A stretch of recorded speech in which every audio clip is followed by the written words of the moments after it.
Hello, welcome back to Auto Pop Culture, and today we're going over Miss White's album called, actually, first official album, I think, no, this is more of an EP, because I usually count albums as more than 10 songs. This is 8 songs, but I think it's kind of leaning into an album, so I'll give it to it. So it's an album called Marina. So I have been following Miss White since 2017 when she released Fuck Men.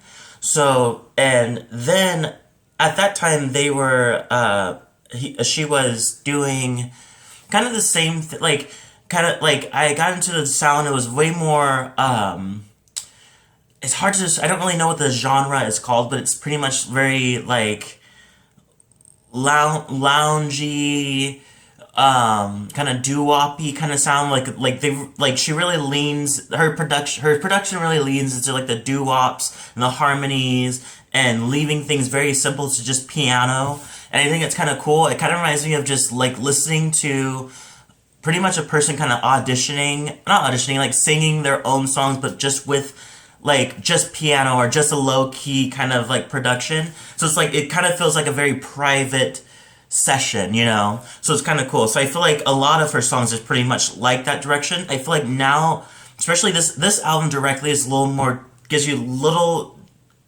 bit of a variety.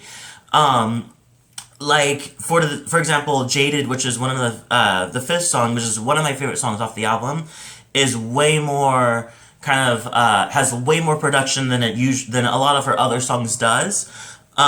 This one actually is pretty cool because it actually goes through more of a, it has like a violin beginning when it's like very hard, like do, do, do kind of thing. And then it goes into this like very, if you think about it, so backstory is that she is a huge fan. She idolizes, Amy Winehouse to the point that she even had like a EP named off of Amy Winehouse's middle name, Jade, and even have a song called Miss Jade that's like a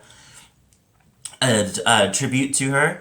But yeah, so this song kind of has that type of, it reminds me pretty much of a song that Winehouse would do, because it has that, like, that production's very Winehouse, and then the end of it kind of does a nice little switch up, was more smoother and way more modern sound, which is really cool. I like so another thing to add about the surroundings of this album is that she actually, so it released in November 8th, but it was the same day that she started taking hormones for the first time. So it was kind of like a big celebration. So she released an album and she started doing her hormones. So it's obviously like a great time for it. And I think it really shows. I think a lot of the songs definitely are have a lot more meaning to, like, they don't have meaning too, but this one the album has its own personal meaning to it. I feel like a little more personal, like,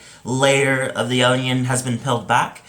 For example, Marina, I feel like it's a lot about her past, like her high school, her hometown, and stuff like that. And then we go into Arizona, which is a little more about you get way more personal. It's about this guy who seems to be, like, ashamed of being around her or doing stuff with her, to the point where she's like, how come I don't have the code to your front door?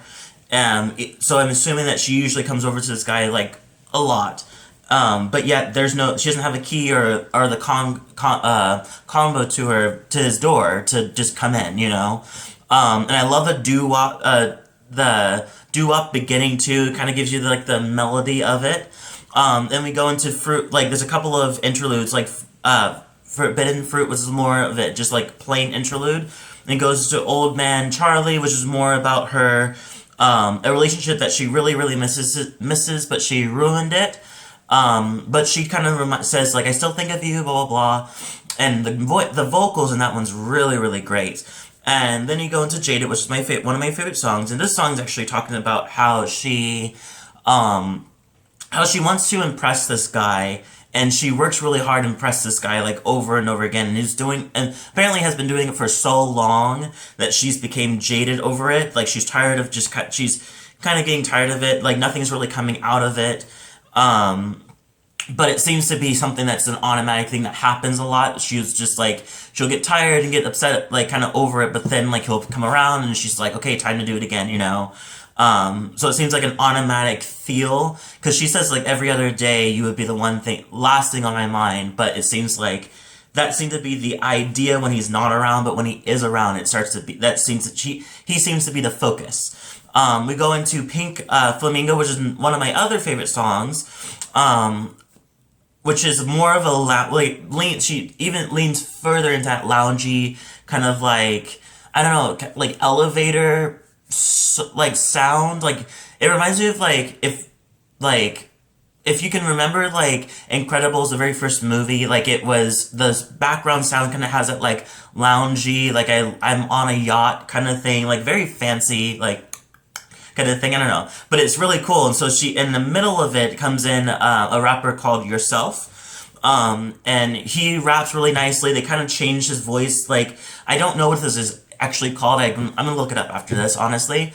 But I feel there's a knob that they do, that DJs and producers can do, where they can lighten your voice or make your voice go even higher into like Chipmunk World, and to go down into a very deeper kind of muffled sound. And they kind of, it seems like somebody's turning it up and down slowly throughout his rap, which is kind of cool. That song's pretty much talking about loving what you got and who you are, and who cares about other people and what they think.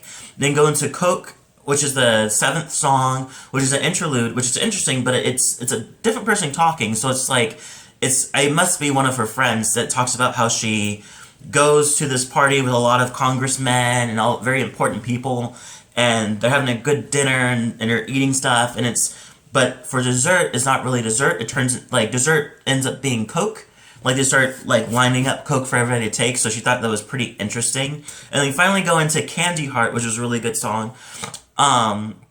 This song is just, like, it's a good song. It's a really nice song. It's a nice ending to it, because it goes a little longer to kind of give you a nice little feel like this is the end of the whole album. My favorite part is when she says, "My candy heart, my velvet stare, my diamond mind, and my licorice hair." I think that's kind of fun. I think that's kind of it. I don't know. I feel like as much as it seems like to me that she's talking about how, like, could you love me for everything I have and everything. I think that she also knows that what she has is really, really good.